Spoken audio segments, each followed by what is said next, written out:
IAG apresenta Esperança para a Vida. Graças damos, Senhor nosso Deus, por nos dar vida, saúde e proteção e por nos conduzir aqui, Senhor, para podermos juntos aprender mais de Ti. Que abrimos a Tua Palavra, Senhor, possamos aprender mais lições, que possamos, Pai, colocar em prática e assim, Senhor, ensinar aqueles que estão ao nosso redor. Essa é a nossa oração, em nome de Cristo Jesus, te oramos, Pai. Amém. Amém. Cordiais saudações a todos que nos acompanham deste lado de casa. Sejam todos bem-vindos à Esperança para a Vida, onde temos nos reunidos para estudarmos a lição da Escola Sabatina. E hoje contamos com a presença do irmão Mauro e assim como com a presença do irmão Oscar para juntos analisarmos a lição número 6. Irmão Mauro, seja bem-vindo. É um prazer contar com a sua presença. Pode saudar aos irmãos. Muito obrigado, irmão Cipriano. É um prazer estar aqui na presença dos nossos irmãos aí estão em casa a nos assistir e espero que possam nos acompanhar até o fim e possamos juntos aprender mais lições para que possamos colocar em prática. Amém.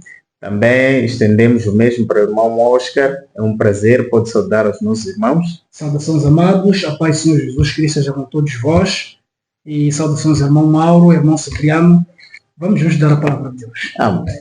Hoje temos um tema muito interessante, que é o inimigo interno. E o verso para memorizar encontra-se no livro de Jeremias, capítulo 17, versículo 10. Desde já convidamos aos que estão aqui pela primeira vez, assim como aqueles que vêm nos acompanhado, mas que não estão inscritos no canal, para que possam subscrever-se no canal, ativar o sininho de notificações, comentar este vídeo e compartilhar o mesmo vídeo com os demais. Estamos no livro de Jeremias, capítulo 17, versículo 10, onde nós encontramos o verso para memorizar. O que é que a palavra do Senhor nos diz em Jeremias 17, versículo 10? Eu, o Senhor, sondo o coração. Eu provo os pensamentos para dar a cada um segundo os seus caminhos, segundo o fruto das suas ações. Então, este é o verso que nos guia para podermos compreender quem é o inimigo interno e como é que nós podemos combater e sairmos vitoriosos deste inimigo. Agora, eu gostaria de saber dos meus painelistas aqui o que nós temos a dizer sobre este tema e, de forma especial, da forma como o autor ilustrou o tema através da imagem que nós encontramos aí na lição de sábado. Muito bem, eu acho que estamos aqui perante um tema muito sugestivo e, de facto, um tema também muito complexo, porque o inimigo interno, mesma coisa que dizer o inimigo de dentro, é algo que deve ser muito bem percebido para também encontrarmos soluções. Antes mesmo de avançarmos para aquilo que o autor nos propõe aqui, vemos a imagem que, na verdade, o inimigo interno é o reflexo de nós mesmos. Mas a Bíblia nos diz que Deus conhece e sonda os corações. E o coração, acima de tudo, o coração é enganoso. O que significa que nós podemos ser inimigos, mas ao mesmo tempo não crermos que nós somos inimigos. Dizia o escritor, se não vês, não percebes o que é que se passa contigo, como é que podes conhecer o rosto do seu inimigo? Então, muitas das vezes, nós somos inimigos de nós mesmos, mas não conseguimos observar que o nosso coração é que nos engana e até o ponto de nós olharmos apenas os inimigos num outro sentido, como fossem os outros. Mas ao longo desta lição, nós veremos que, como o povo de Israel, existem inimigos internamente que prejudicam e baram aquilo que é a missão, que é a obra que o Senhor nos incumbiu. Exatamente. Então, de fato, como dizer que o nosso irmão Oscar, de fato, nós precisamos fazer uma análise interna. Tanto é que, como também o verso para memorizar já dá essa sugestão, que nesse caso diz aqui que Deus é Ele quem sonda os corações. E quando se fala de coração, aqui está se falando da mente, da parte que tem a parte cognitiva, nesse caso aqui a parte cognitiva de uma pessoa. Nós vemos aqui nesta imagem um fogo atrás de um leão, sabemos que Cristo é o leão da tribo de Judá. Então vemos aqui um homem e esse homem, vemos aí o seu coração, claramente que está a falar da mente. No original fala-se da mente, porque antigamente os pensamentos vinham do coração e os sentimentos vinham das entranhas. Então, mas nos dias de hoje, o coração é que palpita, é que tem os tais sentimentos, a mente, o cérebro, nós já sabemos que é o cérebro que processa os pensamentos. Nós vemos aqui esse homem e aí vemos uma sombra. A sombra é do próprio homem. Reflexo. Então, é o seu reflexo. Então, nós vemos que esse inimigo interno nos acompanha dia após dia. É necessário que possamos vencê-lo pelo poder do leão da tribo de Judá. Amém. Amém. Por isso que o autor aqui diz que durante a apropriação da terra prometida, Israel teve que aprender a difícil lição de que seu inimigo mais perigoso não estava fora de seu acampamento, mas dentro de sua própria base. O maior desafio que estava diante deles não eram as muralhas fortificadas das cidades cananitas, nem sua avançada tecnologia militar, mas a vontade obstinada de indivíduos dentro do seu próprio acampamento de ignorar intencionalmente as instruções do Senhor. Então nós vamos poder ver com mais desenvolvimento quem foram esses indivíduos que ignoraram as instruções do Senhor, o que perigo isso pode vir a representar para a missão que Deus nos deu. Porque quando nós olhamos assim, significa que houve um indivíduo que violou a aliança que Deus estabeleceu com seu povo. O que nós podemos dizer sobre esta lição, sobre a violação da aliança que Deus estabeleceu com o povo? O que terá acontecido? Muito bem. É interessante perceber que a questão do inimigo interno temos que ver em duas facetas. Primeiro, no sentido primário, quando a minha ação, a minha responsabilidade recai para a maioria ou pelo grupo em que eu faço parte. Então, eu posso me tornar um inimigo interno, ok? Quando dentro de uma comunidade eu ajo fora daquilo que são os princípios divinos. Exatamente, nós vimos que quando o povo de Israel deveria então seguir para tomar a cidade, ao invés de viverem de acordo com a aliança que Deus havia estabelecido, viverem de acordo com os princípios, um homem, de acordo com os seus desejos, com os seus intentos, tendo violado este princípio, a maldição recaiu para o povo de Israel. Este homem é Acã, tornando-se assim o inimigo de dentro.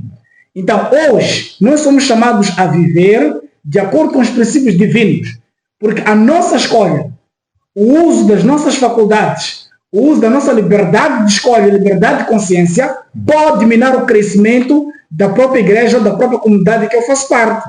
Quando, de forma deliberada, decido não andar nos caminhos do Senhor, não andando nem fazendo coisas para dar honra e glórias a Deus. Vimos de facto que houve este homem que praticou esta ação. Por isso que o autor nesta lição nos diz que houve duas razões principais para a derrota do povo de Israel. Primeiro, foi eles pensarem que poderiam alcançar aquela terra com os seus próprios esforços. Mas também o pecado de Acã de tomar, de levar aquilo que Deus havia dito que não deveriam tocar. Então, trouxe esta maldição para o povo de Israel. Essa atitude de o povo avançar sem primeiro consultar a Deus, o que isso nos ensina para nós nos dias atuais? Bom, vemos aí que o povo, para mim, o primeiro pecado que o povo cometeu não foi exatamente do inimigo interno, mas foi o não ter consultado a Deus ao querer avançar. Então, eles mostraram que estavam a começar a alimentar o orgulho interno. Então, estavam a começar a deixar Deus de lado, então, e começaram a avançar por conta própria, como se eles mesmos é que tivessem o tal poder de vencerem aqueles povos que estavam lá naquele lugar. Então começavam a se esquecer de Deus. Então, para mim, esse foi o primeiro e o grande pecado. Porque se eles tivessem consultado a Deus, quem sabe Deus teria dito que há problema aí no meio de vós e ninguém teria morrido. Então, mas nós vemos aí que foram dois pecados cometidos. Não consultou-se e também Acã, ele acabou cometendo um pecado anteriormente. Foi lá pegar aquela capa babilônica e também aquelas moedas de ouro. Então, esse foi o grande pecado que o povo cometeu. Agora, gostaria de ler aqui um trecho do livro de Lucas, capítulo 9, versos 23 e versos 24, que diz o seguinte: dizia a todos: se alguém quer vir após mim, a si mesmo se negue dia a dia, tome a sua cruz e siga-me. Pois quem quiser salvar a sua vida, perdê-la. Quem perder a sua vida por minha causa, esse a salvará. Então, vemos aqui que Acã, ele escolheu, nesse caso, satisfazer os seus próprios desejos. Então, ele escolheu ganhar a vida do seu jeito. não do jeito como Deus queria. Então, ele não estava pronto para perder a sua vida em nome de Cristo, em nome de Deus. Então, nós vemos aí que isso foi o grande pecado de Acã. Aí nós vemos, na realidade, o efeito de uma escolha individual, a causa, de uma desgraça total de um povo. Então, até que ponto nós, como adventistas do sétimo dia, as nossas próprias escolhas podem influenciar a maioria a ter uma desaprovação da parte de Deus. Agora vejam que Acã, ele toma o ouro, a prata, não é? E toma também este manto babilônico, a capa babilônica. O que isso pode nos dizer a nós hoje?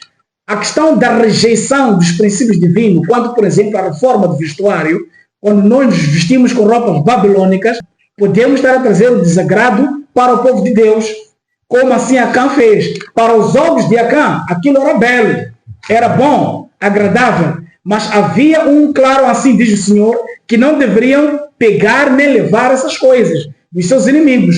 Mas Acã, vendo essas coisas, vendo ali o ouro, ele pegou e escondeu de forma secreta. Mas ninguém pode esconder o seu pecado de Deus. O homem pode esconder o seu pecado para com o seu semelhante. Mas Deus, ele vê todas as coisas. Mas os efeitos, foram sentidos por todo o povo.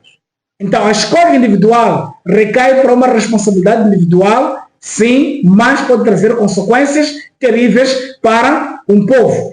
Vejamos um texto em Colossenses capítulo 3, dos versos 1 e 2. Assim nos diz a palavra do Senhor. Então, se ressuscitastes com Cristo, buscai as coisas que são de cima, onde Cristo está assentado à direita de Deus. Afeiçoai-vos às coisas que são de cima, e não às coisas que são da terra. Acã, olhando para aquelas coisas, viu como se fossem coisas boas, porque o coração dele ali está, assim como diz a palavra de Deus. Onde estiver o nosso coração, ali está o quê? O nosso tesouro. Nós, como crentes, como adventistas do sétimo dia, almejamos uma pátria melhor. Então, assim este povo estava para entrar na Canaã terrena. Hoje nós temos a intenção de entrar em Canaã celestial. Então, que olhemos e apreciemos as coisas que são de onde? Que são de cima, do celestial, ao invés de olharmos para as coisas terrenas. Mas será que o ouro, a prata e as capas babilônicas não nos chamam a atenção hoje? Assim como chamaram a atenção de Acã, e ele levou isto para si mesmo, mas trouxe uma maldição, uma desgraça para o povo de Israel.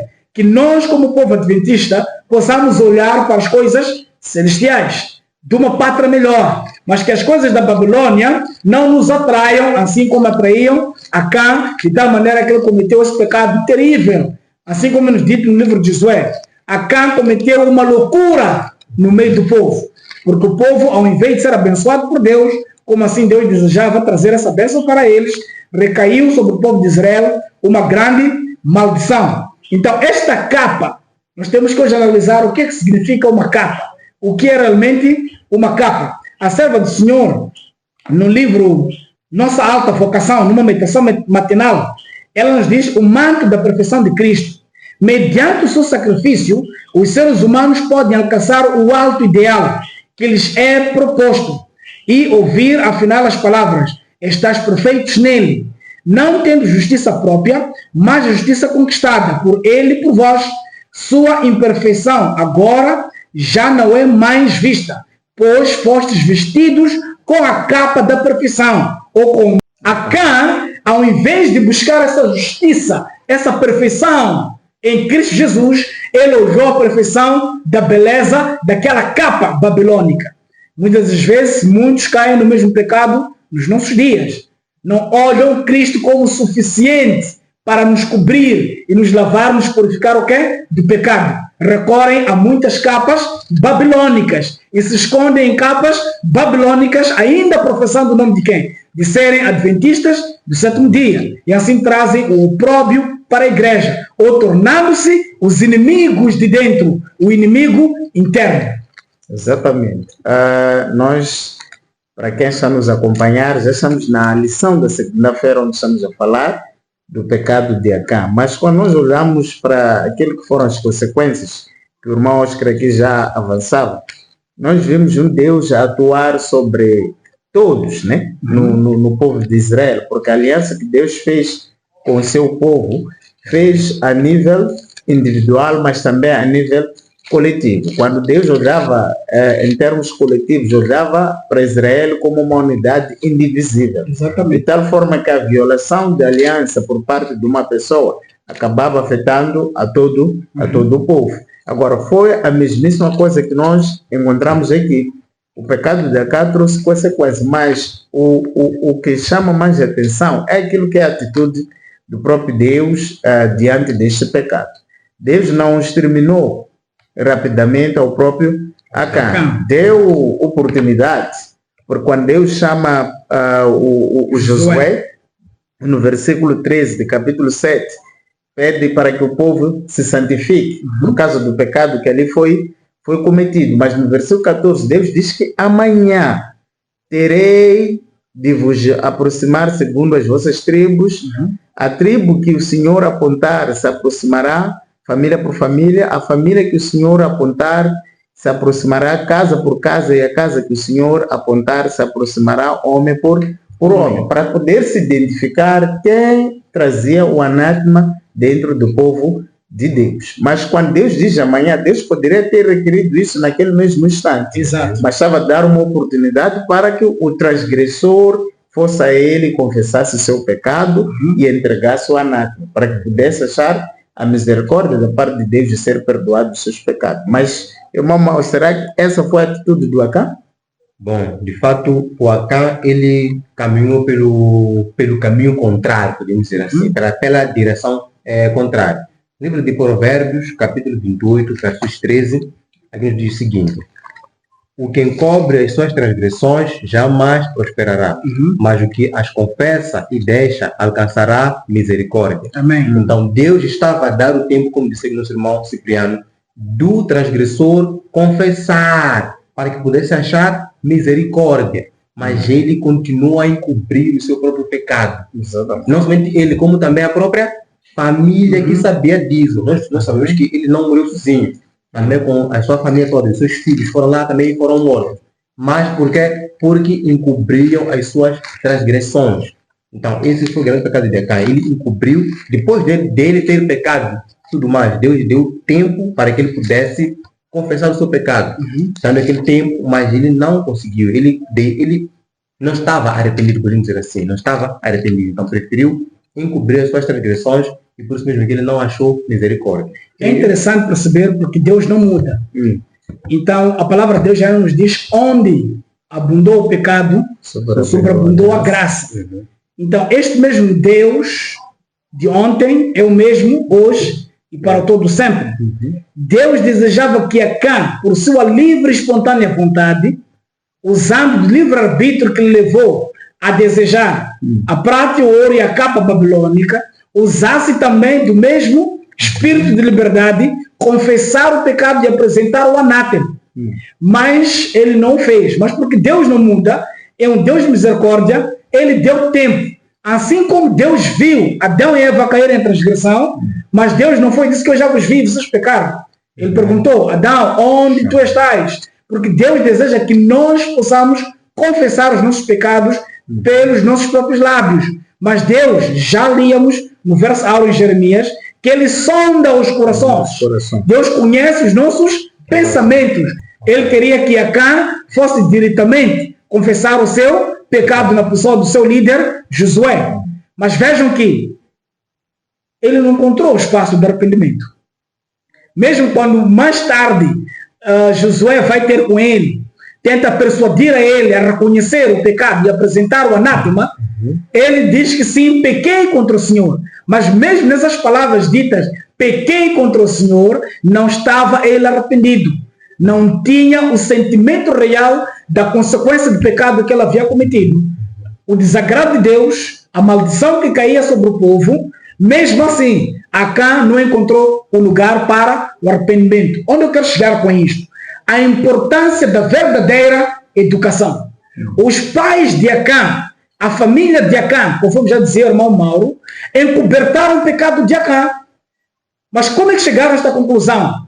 a falsa educação tinha sido impressa na mente do Acã. A serva do Senhor, no livro Orientação da Criança, na página 234, ela nos diz: haveis considerado, porque todos os que estiveram unidos com Acã também foram objetos de castigo de Deus? Foi porque não haviam sido preparados e educados de acordo com as instruções dadas a eles na grande norma da lei de Deus. Os pais de Acã haviam educado seu filho de tal maneira que se sentia livre para desobedecer a palavra do Senhor. Os princípios inculcados em sua vida o levaram a tratar seus filhos de tal maneira que também se corromperam. A mente age e reage sobre a mente, e o castigo que incluiu os parentes de Acã revela o fato de que todos estavam envolvidos na transgressão. Então nós vemos os resultados de uma falsa educação. Vemos aqui o efeito de não corrigir os erros dos filhos, como assim diz o Senhor. Acabam então tendo o prazer, amar as coisas que pertencem à Babilônia. Mas nós temos uma mensagem clara: saia dela, povo meu, para que não participes dos seus pecados. Mas nós vemos que aqui Acã trouxe opróbrio para o povo de Israel, tornando-se o inimigo de dentro. Eu gostaria que nós agora nos focalizássemos mais na questão do inimigo de dentro. Por que razão? Temos nós uma missão ou não? Temos. Estamos rumando a Canaã celestial ou não? Assim como o povo estava a caminho de Canaã terrena. Mas por que encontravam essas barreiras? Porque havia um inimigo de dentro. No livro Eventos Finais, capítulo 11, nós lemos os enganos satânicos dos últimos dias. A serva do Senhor nos diz algo muito importante, referente à questão do inimigo de dentro. Assim nos diz a serva do Senhor, capítulo 11 do livro Eventos Finais, os enganos satânicos dos últimos dias. Temos muito mais a temer de dentro do que de fora. Os obstáculos à força e ao êxito são muito maiores da parte da própria igreja do que do mundo. Os incrédulos têm direito de esperar que os que professam observar os mandamentos de Deus e ter a fé em Jesus façam muito mais que qualquer outra classe para promover e honrar mediante sua vida coerente, seu exemplo piedoso, sua influência ativa, a causa que representam. Mas quantas vezes se tem os professos defensores da verdade demonstrado maior entrave ao seu progresso? Nós vimos que aqui, Acã foi de fato o indivíduo que retrocedeu, fez com que o povo não desse passos gigantes no momento que deveriam eles tomar a cidade, tornando-se um inimigo de dentro. Então temos hoje muito mais a temer de dentro do que de fora. Quantas vezes homens se levantam para banir e travar pessoas que estão pregando o Evangelho, mandando parar missionários, evangelistas que estão fazendo trabalho missionário. Então nós temos inimigos dentro da própria igreja adventista do sétimo dia, que baram a missão para o cumprimento e apressar assim a volta de Jesus. Ok. Quando nós olhamos para essa situação de eventos finais, vimos aqui o cumprimento em próprio Acã. Acã foi inimigo de si mesmo, mas também foi inimigo do povo de Deus, através daquilo que foi a sua atitude. Mas nós vamos olhar, por exemplo, quando Jesus Cristo vai ter com Pedro e pergunta: Pedro, você me ama? Pedro responde que sim. Jesus diz que apacente as minhas ovelhas.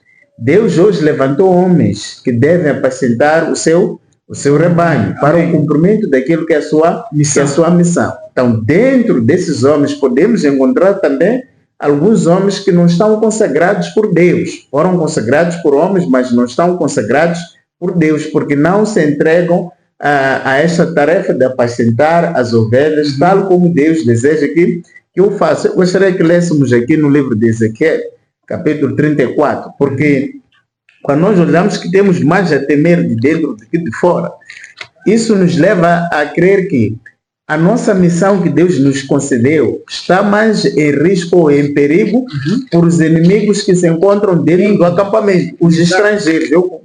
uso mais esse termo, que são estrangeiros na tenda dos israelitas. Porque Paulo diz que nem todos que nasceram em Israel, na verdade, são israelitas.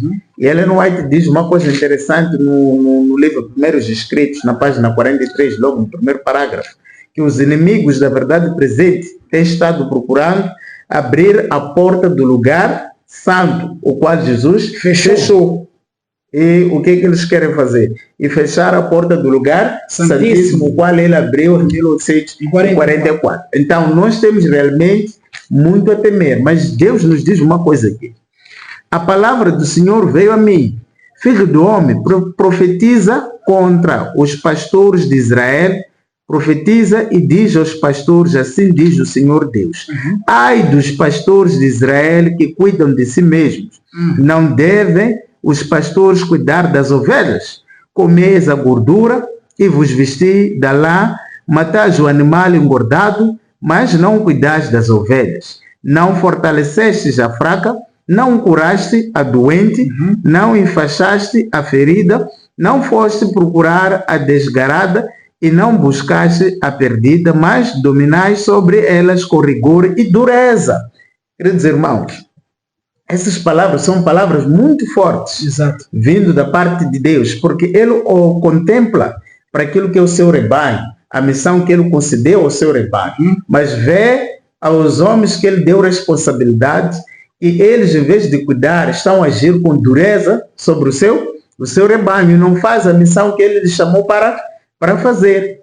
Mas Deus, no versículo 10, diz, assim diz o Senhor Deus, eu coloco-me contra os pastores, exigirei as minhas ovelhas das suas mãos e farei com que deixem de cuidar das ovelhas e não cuidarão mais de si mesmos. Livrarei as minhas ovelhas da sua boca para que não lhes sirvam mais de alimento. Então, aqui é uma mensagem muito forte. Se repararmos muito bem, encontramos que Deus até questiona. Não curaste a ovelha doente. Como é que esse pastor curaria a ovelha doente? Através da mensagem de saúde que Deus nos concedeu. A obra médico missionária. Porque aqui a preocupação diz que é comer e vestir a lã. Quando nós voltamos para o pecado de Acã, nós vamos ver que ele cobiçou o ouro, a prata e a capa babilônica. Que é o vestuário que nós já avançava aqui. O irmão Oscar, não sei se o irmão Mauro quer acrescentar alguma coisa. Bom, gostaria também de tocar um bocadinho no assunto das pessoas, qual deve ser a nossa atitude nos dias de hoje, nesse caso, dentro desse grande conflito que existe dentro do povo de Deus.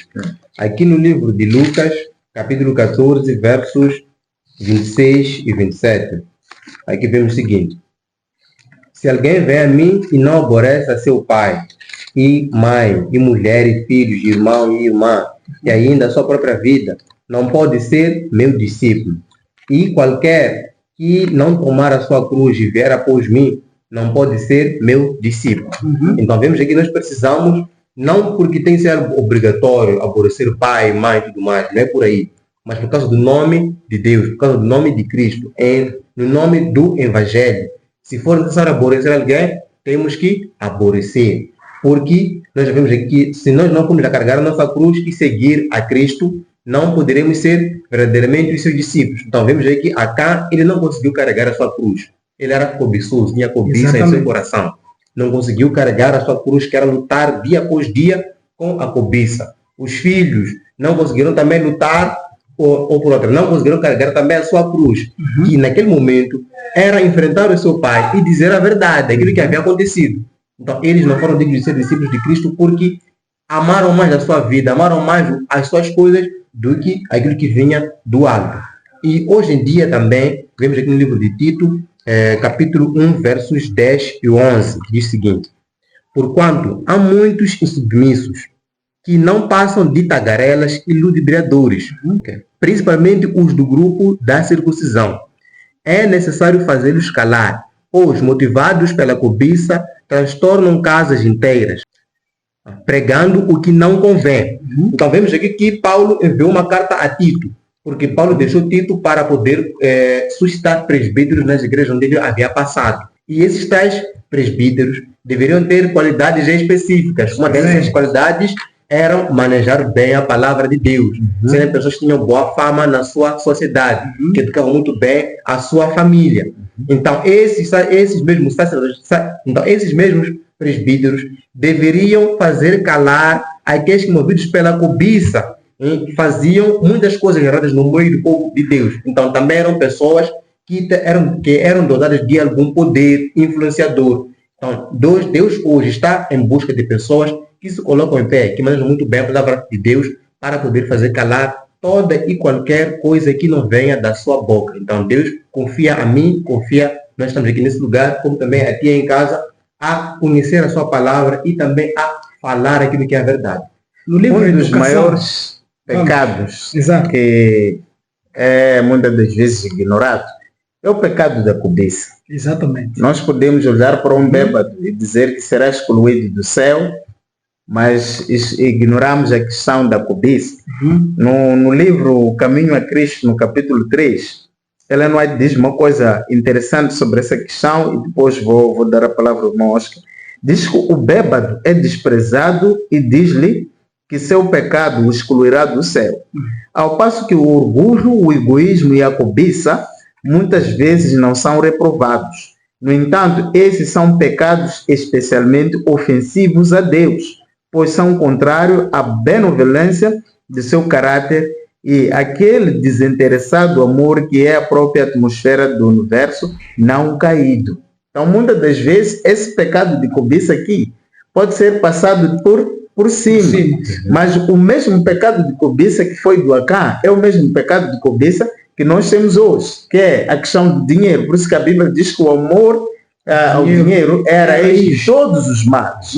Uma vez amando o dinheiro, o problema não é o dinheiro, é o amor ao dinheiro, que depois cria raízes para todos os males. Vamos entrar na questão do vestuário, assim como podíamos até só ver esse texto, o último texto que eu vou compartilhar aqui, do Isaías capítulo 4, porque o irmão Oscar aqui já avançava essa questão de vermos a questão do manto. E ela não diz que é um pecado terrível que nós temos deixado cometer-se ao deixar com que o povo não se vista de acordo com os princípios da nossa fé. É um pecado terrível diante de Deus isso.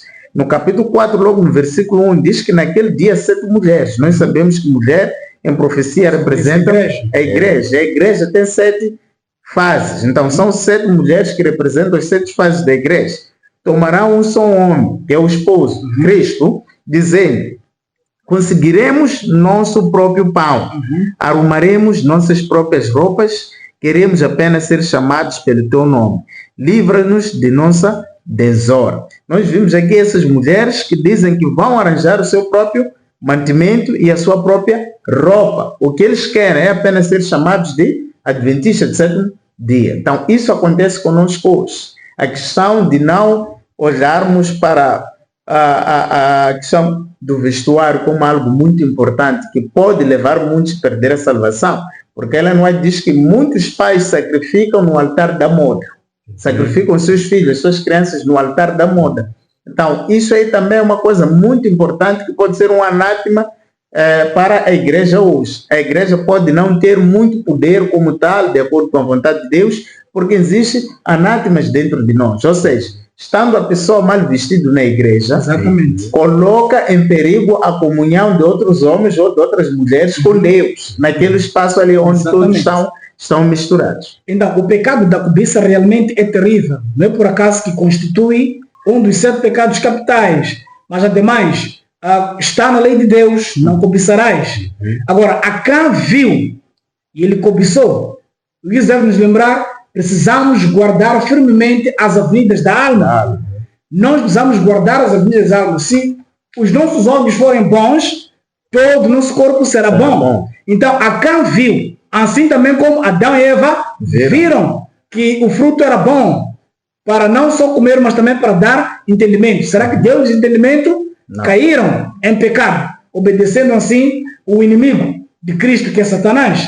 Então, Acã também foi usado por quem? Por Satanás, a cobiçar. No livro de Miqueias, capítulo 2, os versos 2, é nos dito: e cobiçam campos e arrebatam à força as casas e as tomam para si.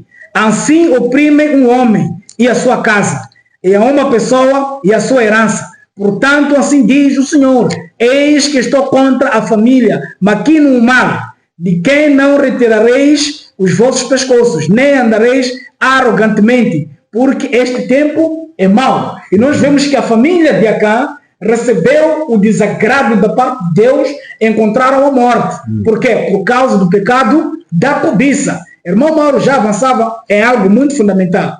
Vejam que aqui, quando Josué vai ter com Acã para tentar persuadi-lo a reconhecer o seu pecado, nós vemos que havia ali o ouro, havia o manto ou a capa babilônica, e a capa era bela. Mas Josué era um líder consagrado ao Senhor. Mas quantas vezes as pessoas preferem encobertar um ero porque irão tirar daquele ero alguns dividendos? Então, Ellen White, no seu livro Educação, na página 56 e 57, ela nos diz algo muito fundamental. A maior necessidade do mundo é a de homens que não se compram e nem se vendem. Homens que no íntimo da alma sejam verdadeiros e honestos. Homens que não temam chamar o pecado pelo seu nome. Exato. Homens cuja consciência seja tão fiel ao dever como a bússola ao do polo. Homens que permaneçam firmes pelo que é reto, ainda que caiam os céus. Quantas vezes nós vemos um pecado que trouxe opróbrio para a igreja, mas quando é cometido por alguém de um status quo, um status social elevado, o seu caso é abafado na igreja. Porque alguns que estão na liderança tomarão alguns dividendos, alguma coisa que vão ganhar. Então aqui trazem o opróbrio à igreja, mas são líderes não consagrados.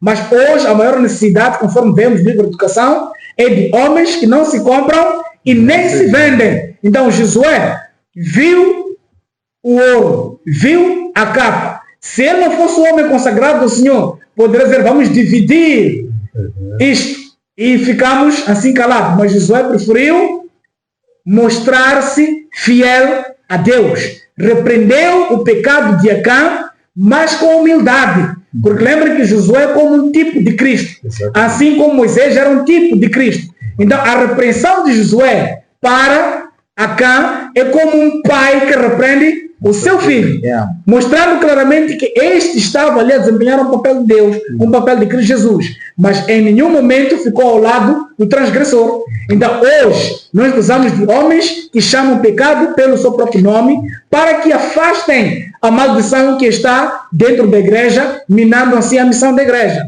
Estamos dizendo, muitos líderes veem e usam óculos de madeira quando as pessoas vêm mal vestidas à igreja. E o mundo lá fora diz que nós não viremos, porque vocês dizem: nós somos Babilônia, mas nós vemos trajes babilônicos dentro da igreja. Nós vemos homens e mulheres com capas babilônicas. O que nós vemos hoje é que as pessoas gingam com capas babilônicas. Lembram que quando Jesus Cristo foi levado a Herodes, ele riu-se de Jesus: és tu rei? Porque muitos acusavam Jesus Cristo e empurravam Jesus Cristo. Eu não vejo nenhum pecado neste homem, mas dizem que tu és rei, nem uma capa tu tens. Era uma forma de zombar a Jesus. E quando mandou de volta Jesus Cristo para Pilatos, ele tirou a sua capa e deu a Jesus Cristo. Mas lembrem, Herodes trabalhava para quem? Para Roma, para a Babilônia. Mas ele entregou a sua capa, para dizer que alguns líderes preferem, por causa da posição, manter-se com a capa babilônica. Esta foi a atitude de quem? De Pilatos. Vendo que Jesus Cristo não tinha pecado, o próprio Herodes não tinha pecado, mas preferiram lavar as mãos e cobrir Jesus Cristo com o manto babilônico. Hoje, nós temos líderes que, mesmo sabendo que isto está errado, não têm a honra e a ousadia de chamar o pecado pelo nome, porque a capa da babilônica brilha melhor que a capa de um profeta que repreende o erro, que repreende o seu chamado. Nós vimos o povo amando mais o profeta Ananias em relação ao profeta Jeremias. Por quê? Porque eles queriam alguém que pudesse encobertar os seus pecados. Vemos João Batista chamado para preparar o caminho para a primeira vinda de Cristo, ele não tinha a vestimenta babilônica, a qual os fariseus e os sacerdotes do seu tempo tinham. Por quê? Porque ele sabia que assim poderia encobertar o quê? A verdade. O que significa para nós hoje? Não devemos, em nenhum momento, agirmos como Acã agiu. Dilubriado por Satanás a olhar para as riquezas deste mundo como se fossem coisas boas. A olhar para as modas deste mundo, as capas babilônicas como as melhores, as que Deus pede que o seu povo entre na reforma de vestuário. Modéstia cristã. Então, se nós entendermos essas lições, veremos que a nossa atitude vai ser um cheiro de vida para a vida, ao invés de cheiro de morte para a morte. Assim como foi Acã, tornando-se o inimigo interno, o inimigo de dentro. Na verdade, são escolhas fatais que nós fazemos quando agimos tal como Acã agiu. Porque aqui, quando o irmão Oscar explicava essa questão de haver líderes que permitem com que essas abominações ocorram dentro do templo sagrado, dentro da casa de oração, realmente é que esses líderes já fizeram suas escolhas fatais. Agora, uma coisa interessante, que é triste ao mesmo tempo, é que quando um pastor, quando um ancião, quando um pai, quando um irmão deixa com que o seu irmão ou a sua irmã ande seminua na igreja, é porque ele gosta daquilo que ele está vendo. Exato. Então, quando não há nenhuma voz de advertência, não há nenhuma voz para levar essas pessoas a cobrirem sua nudez, é porque as pessoas gostam de contemplar a nudez que eles contemplam. E pela contemplação somos transformados.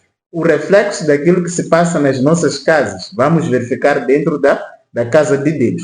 Se as nossas casas forem altares de adoração, na casa de Deus nós vamos verificar altares de adoração. Mas temos que seguir um exemplo de líderes como Josué, para não fazermos escolhas fatais, porque realmente as nossas escolhas podem ser fatais para a missão que Deus nos concedeu.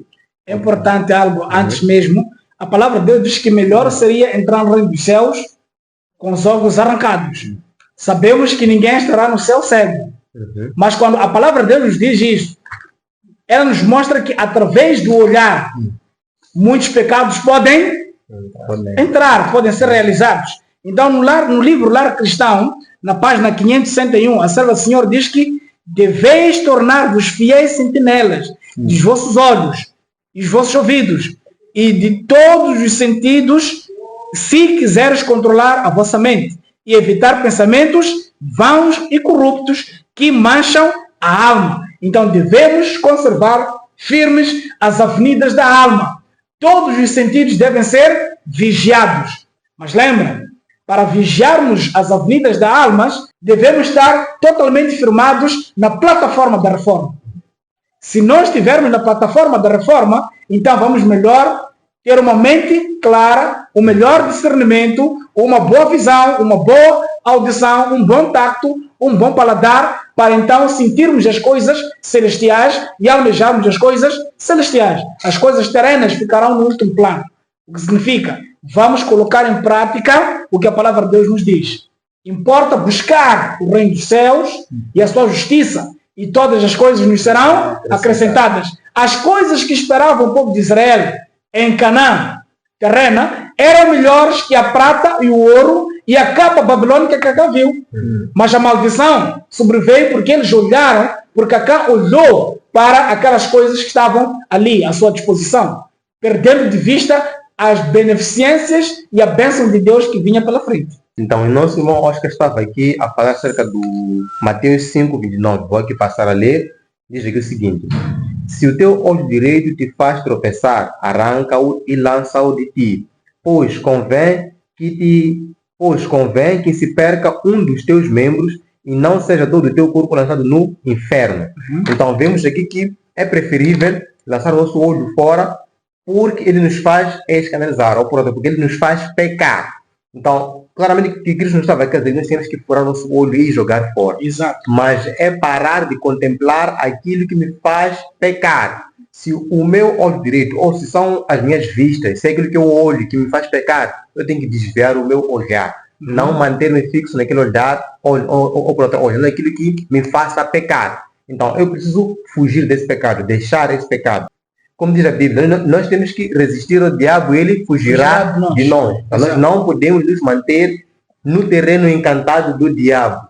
Como dizer que o nosso irmão Oscar, temos que guardar as avenidas da alma. Sem uma música que não me traz uma atmosfera celestial, mas muito pelo contrário, traz uma certa atmosfera que estimula os meus instintos como homem. Eu tenho que parar de escutar, deixar essas coisas de lado. Pois nós vamos a continuar a ficar nesse tipo de coisa, nesse ritmo, vamos fazer escolhas fatais, assim como aconteceu com Acã. Acã olhou, gostou, ele continuou a olhar para aquela coisa, a cobiçar, até que ele acabou levando. Mas nós vamos ver que dentro do povo de Deus existiam homens firmes. Exato. Como disse aí o nosso irmão Oscar, Josué, mesmo olhando para toda aquela coisa que era brilhosa, que brilhava muito, que nesse caso aqui, cativava, ele não se deixou ludibriar com essas coisas. Vemos aqui no livro de Ezequiel 3, versículo 17. Filho do homem, eu te dei por atalaia sobre a casa de Israel. Da minha boca ouvirás a palavra e avisarás da minha parte. Então, Josué, como um dos atalaias, ele apenas fazia aquilo que Deus mandava para fazer. Nós vimos lá que morreram algumas pessoas depois daquela batalha. Então, houve perda de vida. Não somente uma batalha, mas também o nome de Deus foi manchado no meio daquela, nesse caso, no meio daquela região que era Canaã, por causa de um único homem. Então, o problema que esse homem trouxe para o povo de Israel era muito, mas muito grande. Então, mesmo depois dele ter sido avisado que ninguém devia levar nada aqui neste lugar, era para se queimar tudo, estragar-se tudo. Exato. Ele levou. Então, Josué, como um atalai que já havia avisado isso, ele não foi movido pelo rancor, onde ele disse, filho meu. Então, nós vemos aqui nessas palavras, Josué mostrava muita compaixão. Então, nós precisamos, dia após dia, buscar a Deus para que possamos também mostrar essa mesma compaixão àqueles que estão ao nosso redor, aqueles que erram, aqueles que falham. Que possamos buscar levantar a essas pessoas. Porque vemos ainda mais no livro de Ezequiel, capítulo 18, versos 23 e versos 32. Aqui diz o seguinte: acaso tenho eu prazer na morte do perverso? Diz o Senhor Deus. Não desejo eu antes que ele se converta dos seus caminhos e viva? 32. Porque não tenho prazer na morte de ninguém, diz o Senhor Deus. Portanto, convertei-vos e vivei. Então, atalaias que existem nesses dias de hoje precisam transferir essas palavras para o povo de Deus. E o Deus quer com que as pessoas mudem o seu caminho.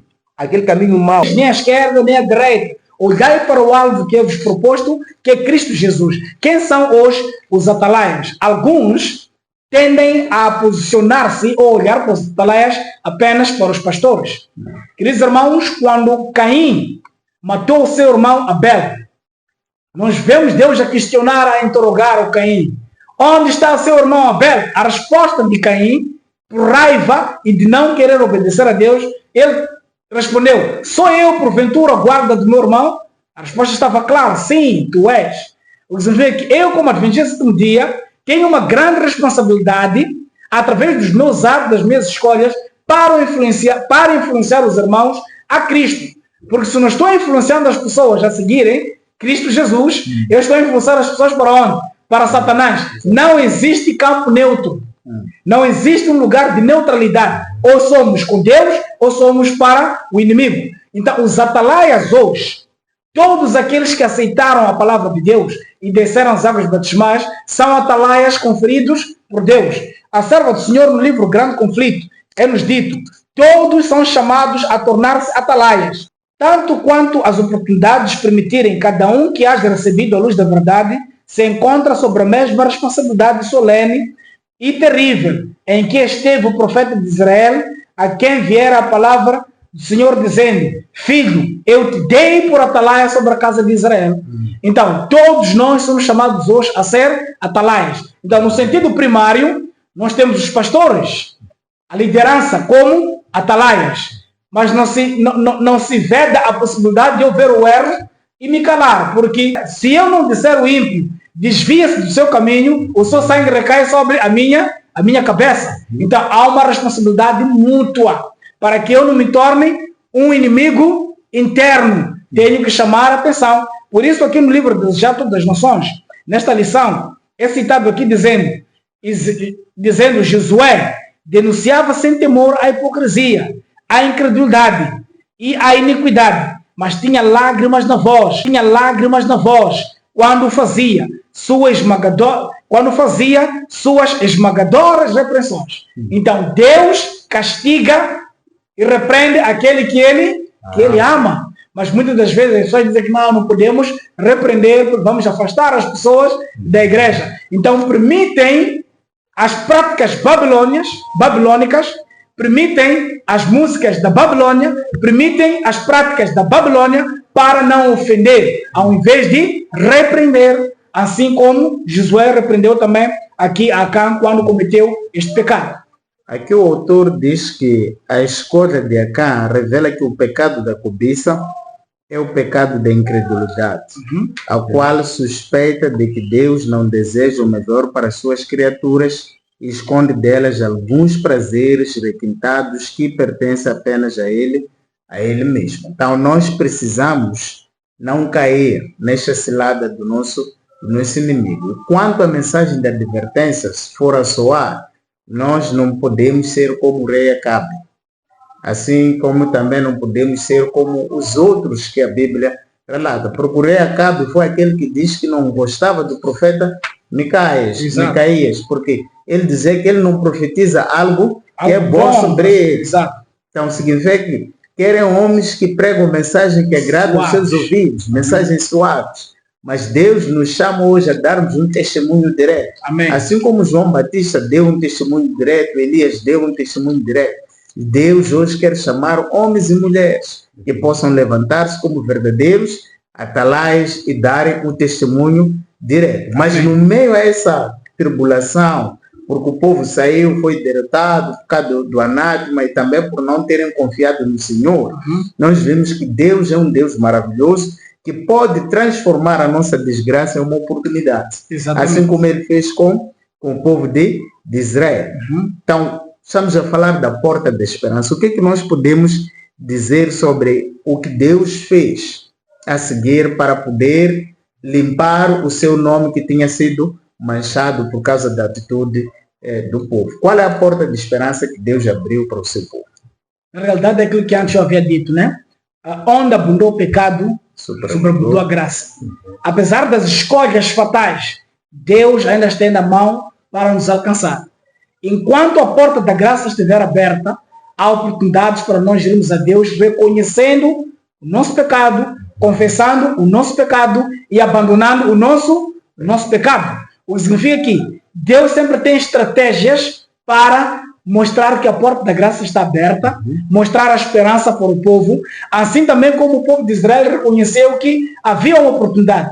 Quando então se achou esse anátema e buscou-se a solução, eles lembraram da promessa de Deus. Por isso nós sempre dissemos, não temos nada a temer quanto ao futuro, ao menos que a gente veja as maravilhas que Deus fez no nosso povo no passado. Então, assim também mostrou-se claramente que há uma porta aberta, uma porta da esperança. O autor aqui nos diz a estratégia de Deus converte a derrota inicial de Israel em uma vantagem tática, transformando assim o vale de Acor, o que significa desgraça, é uma porta de esperança, tendo alcançado bastante autoconfiança com a sua primeira vitória sobre os israelitas, os cidadãos de Ai. Repetiram sua estratégia de atacar os israelitas, que fingiram recuar e agiram como se estivessem sendo derrotados. Então nós vemos aqui muitas das vezes, conforme tem sido dito, recuar não é fugir, é tomar uma nova posição melhor com Cristo. Então o povo de Israel, depois desse anátema, desta maldição, eles voltaram-se a Deus, buscaram cada vez mais o Senhor, e assim o Senhor lhes mostrou uma nova tática, uma nova estratégia. Enquanto o inimigo achava que estava a derrotar a eles, de facto eles estavam ali a se robustecer, mostrando claramente que todos aqueles que vão ao Senhor, buscam o Senhor em oração, em jejum e em contrição, Deus estará sempre para ouvir e atender as suas orações. Então nós precisamos nos esvaziar, precisamos ir de facto a Deus. Bom, vemos aí também que depois, nesse caso do povo de Israel ter pecado, então nós vemos aí uma coisa muito importante que Cristo até já disse várias vezes. que sem Ele, Cristo, nada nós podemos fazer. Então, quando o povo pecou, afastou a Deus. Então, Deus não estava mais presente no meio do povo. Então, eles perderam. Mas, depois que eles começaram a fazer um exame interno e viram onde estava o problema e tomaram a decisão de eliminar esse mesmo problema, mostrando aí que em nossa vida diária também nós temos a atitude, ou por outra, nós é que temos que tomar a decisão de deixar o pecado. Exato. Nesse caso, essa decisão pertence a nós, não a Deus. Deus é que nos dá força para podermos deixar o pecado. Mas a decisão começa Parte de nós mesmos. Sim, nesse caso parte de nós mesmos. Então, depois disso, foi quando Deus já pegou seu povo e deu-lhe a terra que eles deviam conquistar. Então, nós vemos aqui sem Deus, nada nós que podemos fazer nesta terra. Por isso que a Bíblia diz que o coração do homem é enganoso. Quando nós, como pessoas, não percebemos que podemos ser o nosso próprio inimigo, assim como podemos ser inimigo dos outros, vamos jogar para certos caminhos e acharmos que são bons caminhos, mas o fim desses caminhos é a morte, são caminhos que levam à morte. Por isso que nós precisamos confiar sempre no Senhor. Porque um povo que não era um povo que tinha domínio sobre a questão da arte da guerra, sempre Deus é que esteve em frente lutando por eles. Amém. No instante, o ego subiu em frente. Daí que esqueceram de Deus e acharam que eles já podiam entrar e batalhar sem Deus. E isso ficou claro. Eles foram derrotados. Mas Deus, como é um Deus misericordioso, que não se cansa de nós, Ele quer nos salvar, estendeu mais uma vez uma oportunidade. E quando eles perceberam isso, e quando eles começaram a colocar o que Filipenses 4,13 diz, tudo posso naquele que me fortalece, e colocaram Deus para lhes fortalecer, eles saíram e foram vitoriosos. Amém. Porque Deus estava em frente. Porque sempre quando Deus tenta transmitir a lição de que eles nunca devem se separar dele, quando nós jogamos a travessia no Mar Vermelho, a travessia no próprio Jordão, a arca, por exemplo, do Jordão, vamos falar deles concretamente. A arca teve que avançar antes deles. Exato. Para mostrar que a presença de Deus deve estar em frente do seu povo. Amém. Então, hoje nós somos chamados a colocarmos a presença de Deus em nossa frente, a consultarmos a Deus antes de sairmos para enfrentar as nossas batalhas. Porque a nossa luta não é uma luta contra os homens. Exato. É contra o nosso maior inimigo. Mas isso é tão importante percebermos, porque se estamos nós também, como povo de Israel espiritual, rumando para Canaã celestial, onde é que está a arca? No lugar santíssimo, onde Cristo está, como sumo sacerdote, segundo a ordem de Melquisedeque. Poderia alguém entrar na Canaã celestial sem seguir a arca? Sem estar onde Cristo está com a arca? De modo nenhum. Então nós precisamos estar com Cristo, obedecendo o quê? Os seus ditames, guardando a sua lei e vivendo a exigência de acordo com o tempo que nós estamos vivendo, os dias da expiação. Então o povo não tinha como avançar sem que primeiro a arca avançasse com o sacerdócio. Ou seja, o sacerdócio de Cristo é superior ao sacerdócio dos homens. Porque se Cristo, mesmo se quisesse ser sacerdote na terra, não seria. Ele foi sacerdote segundo a ordem de Melquisedeque. Nós, querendo ser sacerdote, não seríamos, porque não somos da tribo de Levi, mas através de Jesus Cristo somos sacerdotes. Então nós precisamos, de facto, se é o nosso desejo, entrar em Canaã celestial, seguir a arca, assim como fez o povo de Israel. A arca seguiu.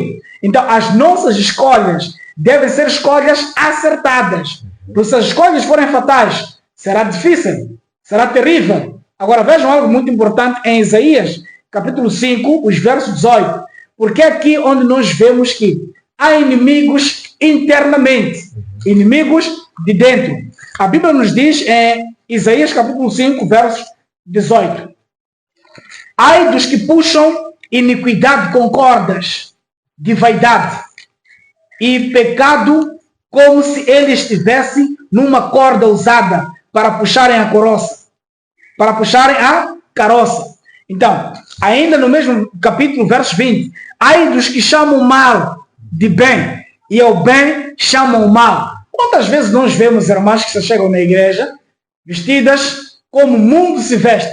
Os próprios irmãos da igreja são os primeiros a dizerem: estás bonita hoje, ou estás bonito hoje. São aqueles que chamam o mal por bem e chamam o bem por mal. Mas quando vê um jovem, uma jovem que adota os métodos de modéstia cristã, vestindo-se da forma correta, aplicando a reforma no vestuário, dizem: vocês são do tempo de Guilherme Miller. Vocês parecem Tiago White. Veja esta moça, parece Helena White. Então zombam daqueles que querem viver de acordo com os princípios divinos. Então aqui jaz uma das escolhas fatais que é notória nas nossas igrejas. Quando as pessoas preferem chamar o mal por bem e chamam o bem por mal. Quando as pessoas dizem que nós desejamos adotar esta dieta para que consigamos pregar o Evangelho, ter um vigor físico, mental e espiritual, usando e aplicando na vida o livro de Romanos capítulo 12, e são aqueles que se acham os tais extremistas e reformadores. Então, estamos dizendo o que aqui? As pessoas estão aplicando este texto. Ai daqueles que chamam mal por bem e o bem chamam mal. Mas nós precisamos entender isto na integridade. Apóstolo Paulo reconhecia que havia um inimigo internamente. Ele dizia: eu esmuro o meu próprio corpo e reduzo a nada. Porque nós temos que reconhecer que temos um inimigo interno. Então, se vencemos o inimigo interno, chegamos à conclusão que Paulo também chegou. Já não vivo mais eu, mas Cristo vive em mim. E não, em 1 Coríntios capítulo 9, verso 27, nós encontramos de facto esse texto. Mas eu gostaria de ler nesta: eu subjugo o meu próprio corpo e o reduzo à sujeição, para que, pregando aos outros, não seja eu rejeitado. Então, entenda o que estamos a dizer aqui. Imagine que nós estamos a dizer que o mundo é Babilônia, as pessoas se vestem com roupas babilônicas. Mas enquanto nós mesmos nos vestimos como Babilônia, ao pregar, será que as pessoas aceitarão a mensagem? Nós dizemos que Deus tem uma mensagem de reforma de saúde, mas nós mesmos não aplicamos a mensagem de reforma de saúde. As pessoas vão crer na mensagem? Então, para isso, nós temos que ver uma vida de sacrifício. Assim como Paulo diz, subjugar-se a nós mesmos para que, pregando aos outros, não sejamos nós reprovados. Então, aí nós nos tornamos aptos e capacitados para representar melhor e cumprir a missão de Deus como adventistas do sétimo dia. Amém. Dizer que a porta de esperança, ela não estará aberta para sempre.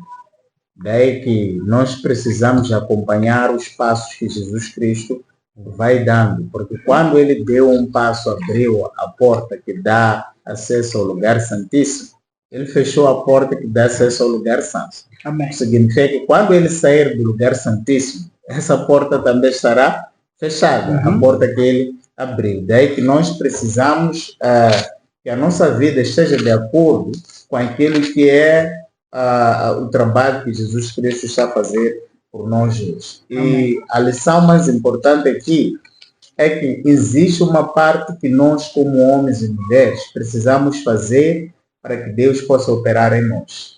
Depois daquela derrota, o povo, Deus não foi fazer milagres como tal.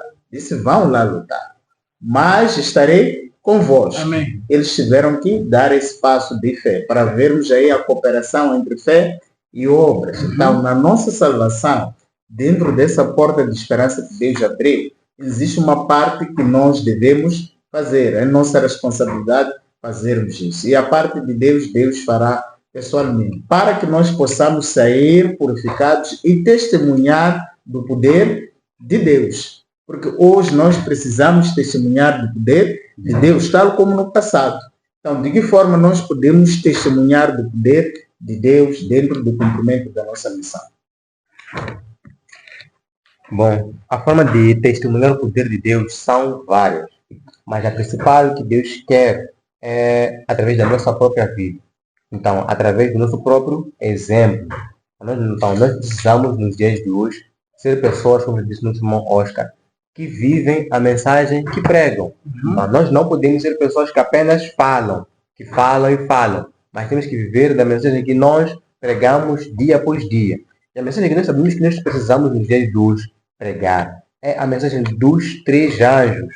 Então, mais especificamente, a mensagem do terceiro anjo. Amém. Nós já estamos no livro de Apocalipse, capítulo 14, versos 12. Então, nós precisamos, como um povo que tem uma identidade, seguir essa mesma identidade que nós temos, que é de pregar essas mensagens, para que assim possa vir o fim. Por essa mesma mensagem que o dia do juízo já chegou. Então, vendo aqui, logo na primeira mensagem, vem aqui no versos 7, dizendo em grande voz, temei a Deus e dai-lhe glória, pois é chegada a hora do seu juízo, e adorai aquele que fez o céu e a terra e o mar e as fontes das águas. O dia do juízo que já iniciou, então nós precisamos anunciar isso ao mundo, para que possa estar apercebido que o juízo já iniciou. E precisamos adorar aquele Deus que fez os céus, a terra e tudo o que nele já, como fazendo nesse caso uma referência ao mandamento do sábado. Então precisamos ser esse povo.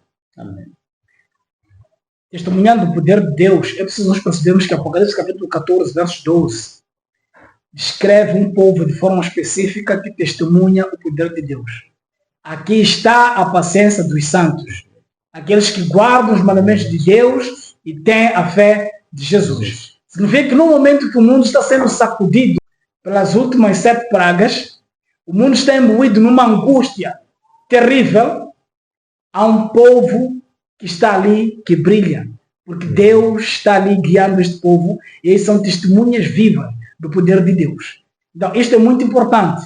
É de forma especial, mas também é uma grande responsabilidade fazer parte deste povo. A serva do Senhor diz algo muito fundamental sobre estes que são ditos, aqui está a paciência dos santos, em forma de uma pergunta. Quem são estes? Ela diz, quem são estes? Os que levam o nome de Deus, aqueles que nesta terra testemunharam de sua lealdade a Ele. Quem são eles? Aqueles que guardam os mandamentos de Deus e testemunham de Jesus, aqueles que têm crucificado o seu Salvador. E aqui nos diz que são aqueles que de facto colocam em prática os ensinamentos de Deus. Não é apenas ouvir, porque nem todo que diz israelita é realmente israelita. Ainda que o povo de Israel seja como a areia do mar, somente o remanescente é que será salvo. Então, o testemunho do poder de Deus é quando nós vivemos na prática os ensinamentos daquilo que nós professamos. E é-nos dito, quando nós, por exemplo, ensinarmos as pessoas sobre a reforma de saúde, sobre os princípios de saúde, se as pessoas verem que estamos corretos quanto à questão da saúde, também crerão que estamos certos em questões doutrinárias. Significa que é um testemunho do poder de quem? De Deus. Então, esse testemunho é que vai, na verdade, trazer o alto clamor. Um testemunho positivo. Viver a vida. É assim como o povo de Israel desejava, assim como Deus desejava que o povo de Israel pudesse experimentar. Que não havia necessidade deles pregar o Evangelho se, de fato, obedecessem a Deus e cumprissem os seus mandamentos. Veja algo muito fundamental aqui. É-nos dito que se os adventistas do sétimo dia guardassem o sábado verdadeiramente, como é a guarda do sábado, nenhum ateu existiria. Esse é um testemunho verdadeiro do poder de quem? De Deus, para que as pessoas creiam que Ele é o único Deus, Ele é Criador. Por isso nós temos que pregar claramente as 3 mensagens angélicas, para que o mundo possa testemunhar e reconhecer que é o único Deus quem pode ser dado honras e glórias. Amém. Amém. Realmente precisamos sair como testemunhas do poder de Deus, mas só podemos testemunhar diante daquilo que nós ouvimos e vimos. Ou seja, temos um testemunho direto e pessoal que podemos sim compartilhar com os demais. Então Deus chama, queridos irmãos que nos acompanham, assim como a nós que estamos aqui hoje, a refletirmos aquilo que é a sua imagem e semelhança para podermos glorificar em todas as coisas que nós formos já a fazer. E uma das coisas que fará com que o seu povo testemunhe sobre o seu poder é a união. Essa união não sacrifica a verdade, é a união na verdade presente. Amém. Então, essa é a verdadeira união. As mensagens da verdade presente são as mensagens que Deus nos deu para nos unir. E essas mensagens vão lhe fazer com que o povo esteja firme e saia e termine com a última mensagem de advertência a este mundo. E a Bíblia nos diz que quando nós estivermos unidos na verdade presente, um anjo irá descer, o quarto anjo, com grande poder. E aí vamos proclamar o alto clamor. E a mensagem de Deus será espalhada em todos os cantos para todas as pessoas que se encontram neste mundo. Amém. E aí o nome de Deus será exaltado e glorificado, porque todas as pessoas irão testemunhar do poder de Deus. Assim chegamos ao fim do estudo da nossa lição, O Inimigo de Dentro. Queremos abrir este espaço para últimas considerações. Irmão Mal? Bom, gostaria de dizer como últimas considerações dos nossos irmãos em casa, que possamos fazer um exame interno para que possamos tirar aquilo que nos faz como inimigos do povo de Deus. Pois por vezes nós, como acá, cometemos pecados que envergonham o povo de Deus e fazem com que muitas pessoas não entrem ao Evangelho. Então nós fechamos a porta, ficamos na porta. Para que nós possamos fazer um exame interno dia após dia, à luz da Bíblia, para que possamos escolher o bom caminho e não fazermos escolhas fatais. Amém. Irmão Oscar? Na verdade, já não temos tempo, mas é importante nós referenciarmos que a verdadeira educação, assim como diz a serva do Senhor, foi um dos problemas reais que trouxeram aquela atitude de Acã. Os pais de Acã falharam na educação. Estamos falando da verdadeira educação. Hoje se cometem os mesmos pecados porque falha-se na educação. O profeta de Deus, livro de Ezequiel, capítulo 44, verso 23, é-nos dito: e eles ensinarão o meu povo a diferenciar entre o santo e o profano. Então, Acã não tinha tido este conhecimento. E hoje nós vemos nas igrejas adventistas do sétimo dia a falta de aplicação correta entre o santo e o profano. Ao invés de ouvirmos música sacra, quantas vezes ouvimos músicas mundanas no culto sagrado, no culto divino? Então o povo de Deus não faz uma clara distinção entre o santo e o profano. Então precisamos colocar em prática aquilo que o Senhor nos diz para que não sejamos de facto anátemas dentro do povo de Israel, mas um povo que se prepara para encontrar o Senhor Jesus Cristo vindo com poder e grande glória. Por isso que a Bíblia diz que o povo perece por falta de conhecimento, mas que na verdade não porque há ausência, mas porque rejeitamos o conhecimento que Deus colocou. O que nós precisamos fazer é perceber que o nosso maior inimigo anda ao nosso redor, conforme diz 1 Pedro, capítulo 5, versículo 8. Por isso que já precisamos ter um bom senso. Tendo bom senso, estai atentos, o diabo, vosso adversário, anda em derredor, rugindo como leão que procura a quem possa devorar. Então, quando Jesus Cristo, como leão da tribo de Judá, procura nos fortalecer para vencermos as nossas batalhas, Satanás anda ao nosso redor como um falso leão que procura fazer de nós o seu alimento. Então não devemos permitir com que sejamos o alimento de Satanás. Mas para isso deve haver uma verdadeira conversão na nossa vida. Permitir com que o Espírito Santo nos guie de agora em diante. Amém. Chegamos ao fim e agradecemos mais uma vez a presença dos irmãos e também daqueles que nos acompanham e pedimos para que possam subscrever-se, ativar o sininho de notificações, compartilhar este conteúdo e colocar os vossos comentários para enriquecer esta lição. Aguardamos pela vossa presença na próxima lição. Que Deus vos abençoe. IAG, juntos avançaremos.